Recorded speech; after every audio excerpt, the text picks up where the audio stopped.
welcome back to BD Radio. Sorry about the slightly late release of an episode. I know we've had hundreds of people message us this morning wondering where our episode was on a Tuesday morning at 6, but rest assured we've been extremely busy with the reopening of the gym, so we're taking some time out of our day now to record this episode, Dan. Very Welcome, exciting. Dan. Thank you. That was your intro. Oh, beautiful. Yeah, so today's topic is the 3 things that we wish we knew when we started off at the gym. The reason why we wanted to do this topic is because so many of our clients have, I guess, similar ideas or are working through similar challenges that we ourselves worked through when we started. So hopefully you'll be able to either relate or recognize that you might be making the same mistakes that we did, and maybe it won't take you as long to work through them as it took us. That's basically the whole point, is just to give you a bit of a shortcut, if you will. Alright, Dan, you can get us started. So the number one thing you wish you knew when you started off at the gym. Number 1, no one is watching you. So I always had this fear upon entering a gym that everyone was looking at me. I'm not sure why. But just I think it comes with lack of confidence, and it's something I hear a lot when people come into our gym as well. That's one thing that they're worried about. Recently we were actually training outside, and I was having a chat to a couple of PT clients, and they were saying, oh yeah, I don't mind it, this is pretty good, because it's a different experience from being inside the gym. And a couple of them said, but, people are watching us. And I thought to myself, oh my goodness, that is something so interesting, something that I know has affected me in the past, but I hadn't even considered when we were then training people outside. So years later, that's not even a consideration for me. But obviously it still is for a lot of people.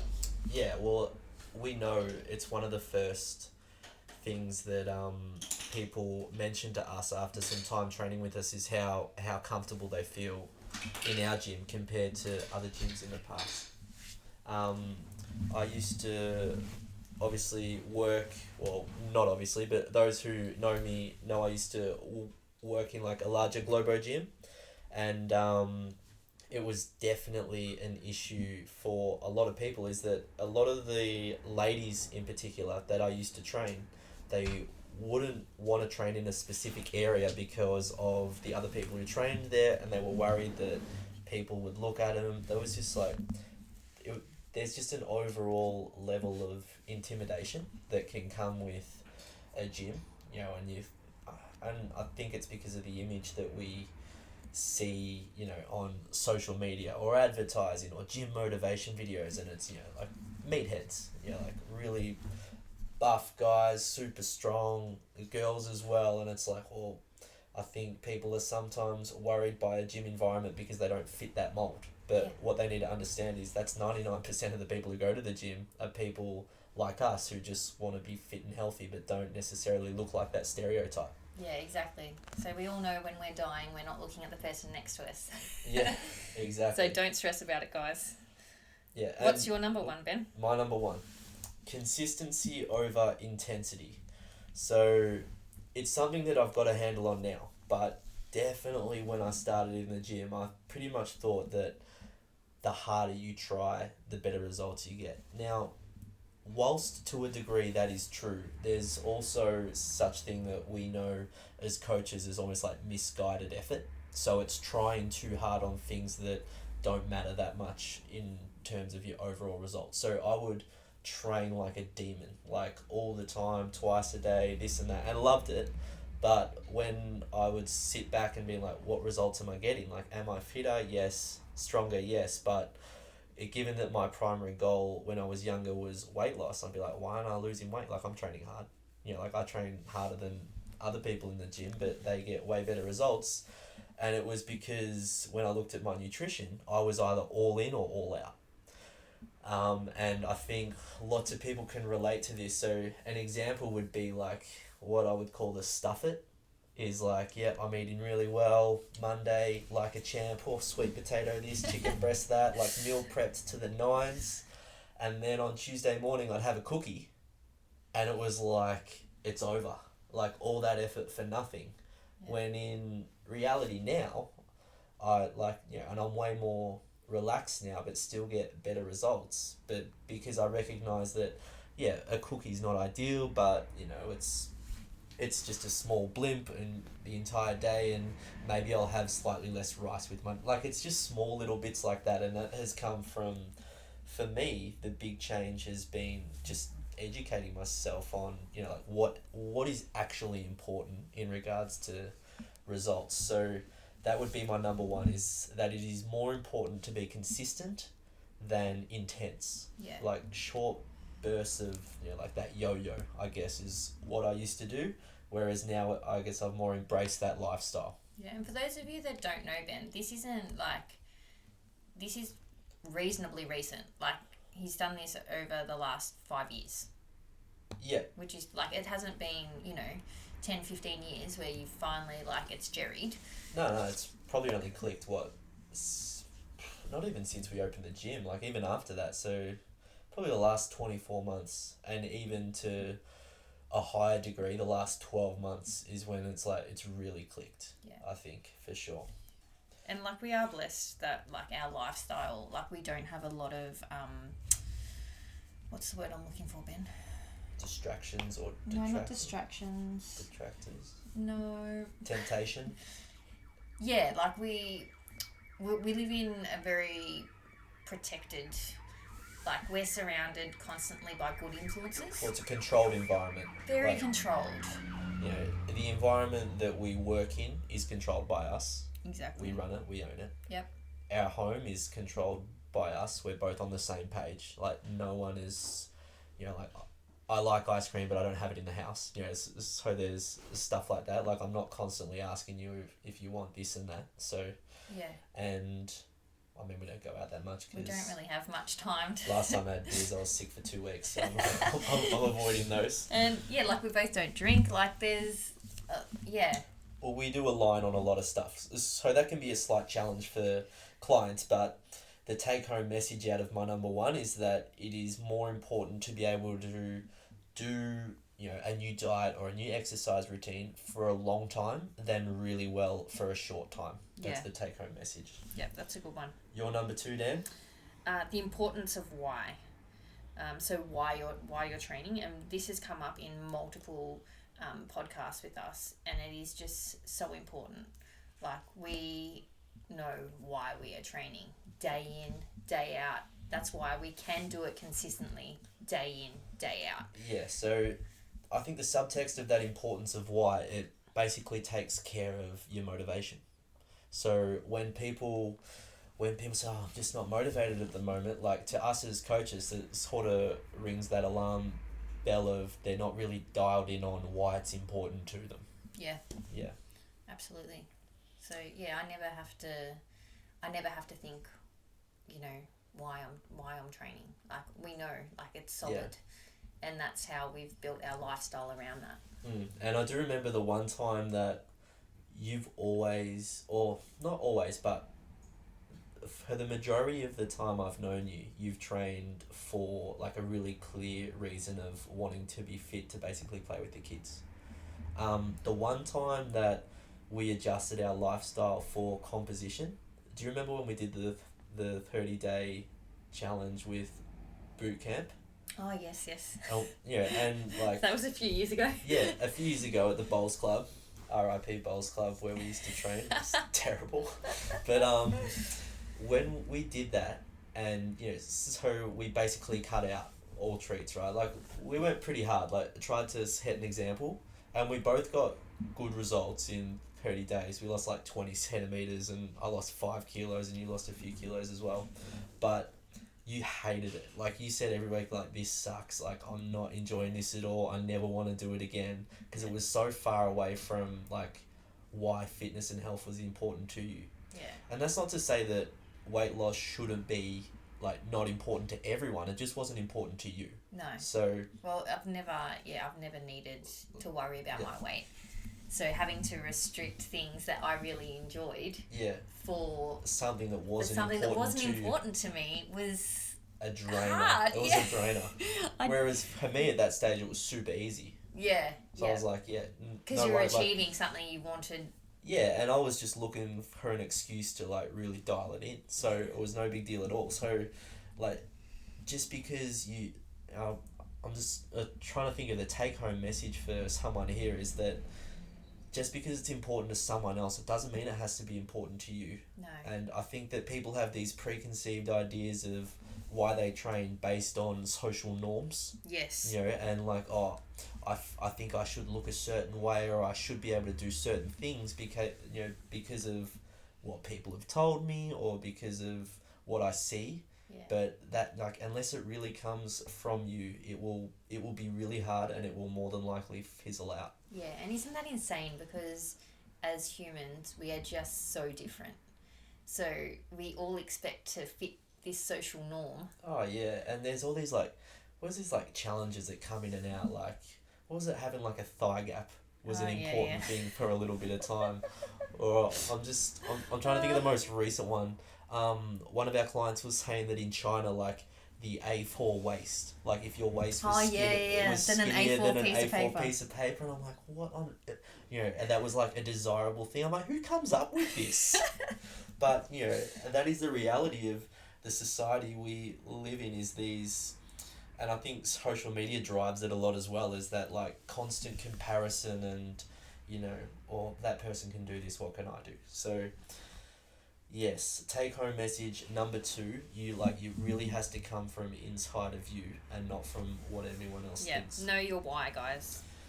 My number 2, and it sort of relates to my number 1, is that gym is completely, like, it's overstated in its importance to getting your results, and that is your actual training. Like, what you do in the gym matters about, what do people say? Nutrition's 80%, gym's 20%. Like, we'll just go through a 24-hour day. How many hours do you train in the gym? Well, and we don't even train every day. Yeah. So out of, how many hours in a week? Is it like 170 something?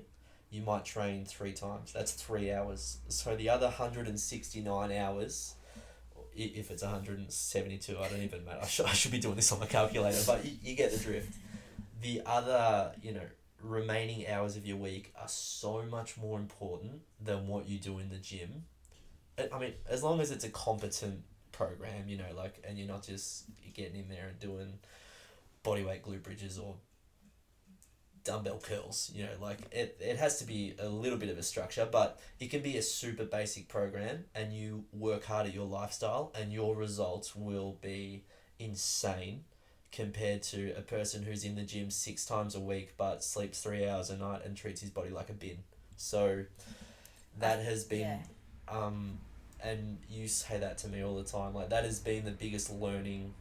And I mean, it's still a work in practice, like, no one's perfect, but that has been a massive learning curve for me of how important everything else is, not just training. You've amazed me, like, since we've met, like, how much change you have made. Whereas I'm just like same all boring, the time. same boring Danny. Whereas, like, you've made a lot of change, and like you've seen results from it, and it's really impressive. Yeah, that has been easily the biggest one for me, is taking some of that intensity that I bring to the gym and the training, and applying that intensity to going to bed a bit earlier and drinking more water, and just little, like, behavioural things like that can really keep the results ticking over. The answer isn't training sucks 3 times a week. No. Like, people come to us and expect really big results just by training. No, the and training... if you've never trained before, yes, you will get results purely from that, because that's a big change. However, what we do outside of the gym for the rest of the time, which is a long time, which we're just talking about, that is what really matters. And our gym almost works as almost like that North Star, like that constant touch point of, like, accountability, like just a little bit of coaching just to help you through that other stuff, and that's it. And it's that environment that you're constantly in that can start to shape you as well. Wow, that's a great lead into my final one, Ben. Yes. Number 3 for you, Dan. Number 3 for me is the community. So if you're training somewhere where you are not comfortable, And this sort of speaks to what you were talking about in number 1. yeah, if you're training somewhere you're not comfortable, you're not going to want to go back there and No. continue to be uncomfortable. Yeah, it's not going to be a place where you're going to enjoy your training. Yeah, like you need to find your people, and this is only something that I've been really good at as I've gotten older. But you know, you don't have to love everyone you meet. You don't have to, like, people have this fear, like, I need to fit here, and that's not true. You need to meet your own needs. So what do you want to get out the gym? You know, you want to surround yourself with those people. You know, the bodybuilders you see on Instagram, they're probably not your people if you're starting out your fitness journey. Yeah, and I think, like, we know this because we're obviously in the industry, like, and, like, if I wanted to get better at endurance, I'd join a running club. Yes. If I wanted to do a bodybuilding show, I'd join a bodybuilding gym. You know, like, if I wanted to do powerlifting, I'd go to a powerlifting gym. Like, it's just, like, you need to find a place where the coaches are well versed in what you want to do and you feel comfortable there, like, training with a group of like-minded people who are probably trying to achieve the same thing. Yeah. Like, that is so much more powerful than relying on your own willpower to get to the gym every time. Like, willpower is a finite resource. Oof. Like, if you're relying on it constantly, then it's probably a good indication that what you're doing is wrong. Yeah. Or not optimal. Not wrong. Yeah. It's just, it could be better and it could be easier. Yeah. So when, like, trying to find a gym, like, people often look at things like cost, location. So it may not be the closest gym. Location. It may and not cost. be the cheapest gym. You need to find that place that you want to keep going back to. 100%. Yeah. And like, we're so lucky we built that place. And of late, we've never been so humbled by, like, how much the last 3 months, like, our community have carried us. Oh, yeah. Completely carried us. I mean, we wouldn't have a business without our clients.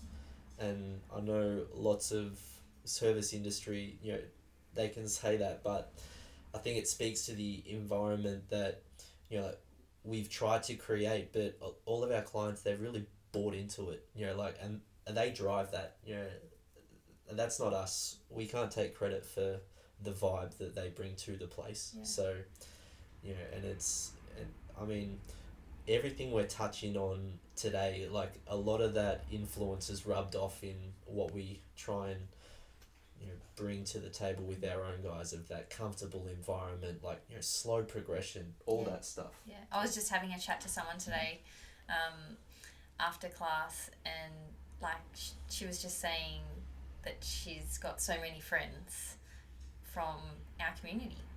Yeah. And I said how much, like, we love that, yeah, like, everyone is Mates.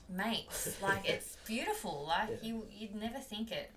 It's really nice, and always offering to help one another, and yeah, to have a community where you feel that comfortable is vital. Yeah, for sure. That was my last one, guys. What about you, Ben? Moving on to my last one is recognizing the little wins and enjoying the process. Now, all of mine have a similar theme of, like, longevity and consistency, because that was my primary struggle. But this one is, like, recognize that the journey's going to take a while and it's basically never ending. So Yeah. you have to, like, appreciate the little wins rather than just that, you know, if you break it down, like, all right, I'm 20 kgs overweight. The doctors told me I need to lose 20 kgs, and we can become obsessed with that little number. Yep. Apart from, all right, how do we break that down to, I want to lose it in a year, and we break it, okay, well, it's just over 1 kg a week. That's manageable. Okay, well, I break it down and it's, you know, 300 grams, you know, what was it, or 1 kg a month, and then, you know, 300 grams a week. Is just celebrating that little process and really ticking it off. and it builds massive self-belief as well. Yes. So one thing for me, like a lot of my progress, as I've mentioned, has come outside the gym. So I was massive on cheat days, cheat nights. Like, you know, I looked forward to them, and this speaks to that point of intensity over consistency. But the first weekend that I didn't have ice cream in a weekend was like, and I didn't miss it. It was like a giant like trigger of, why did you used to do that? Like, it wasn't in one.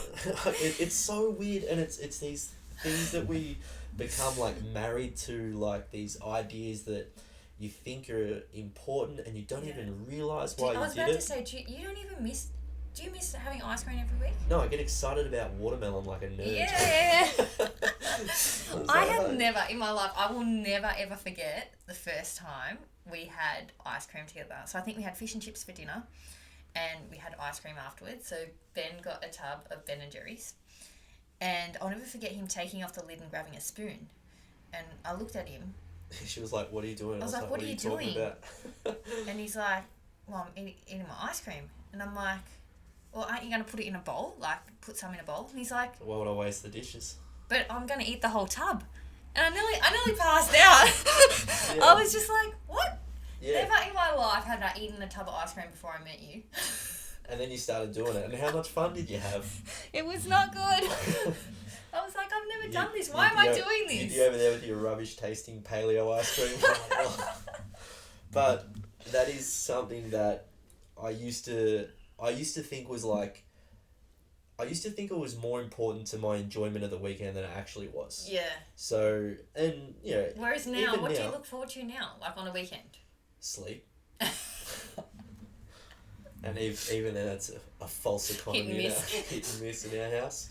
But yeah, it's just, I look forward to watching a movie, chilling out. Occasionally we'll have sweets. Like, I won't say no to ice cream. Like, I'll have it. Can't remember the last time I had it, but Yeah, I can't either. yeah, Your birthday maybe. Yeah, possibly around then. But it's not something that I really hang out for, and that's because I haven't been so restrictive during the week. Yeah. As well as it's William's birthday today, and I'll have some cake. Yep. I look forward to it. Yep. Might even have 2 bits. Yep. But it's like, it's just that slow burn compared to like ramping it up, ramping it down. So he's looking forward to the cake. I'm looking forward to the lasagna. yeah, well, I'm looking forward to both of those. Maybe things. 2 bowls for me. I'm looking forward to lunch. Yeah, so recognizing your little bits of progress and just enjoying the journey, it just makes that overall goal so much more achievable, and then you're not stressed about it. Like every time you jump on the scales, it's like, 13 kgs to go, rather than yes, another 200 down. Yeah, Like, and it's it just a doesn't little have to mindset be, shift. Yeah, it doesn't even have to be that, like that goal of 20 kilos. Your wins could be behavioural changes, not like weight. So you Your broke wins it down. should be behavioural changes, so and like not yes, weight. 10,000 steps, or yes, Yeah. I'm drinking 2 litres of water. Yeah, and that's possibly another topic for another day, is like how you should set up your goals and your like objectives to make them more achievables. But the result of your composition and your health is a byproduct of what you do, and that sort of speaks to a lot of my points, really. Yeah. So that's the three things we wish we knew when we started. We hope you've picked up something out of it. As always, guys, feel free to shoot us a message if you have any questions or if you have any ideas for topics, and we will get to them as we go. We'll see you next week. Have a good week. Bye, guys.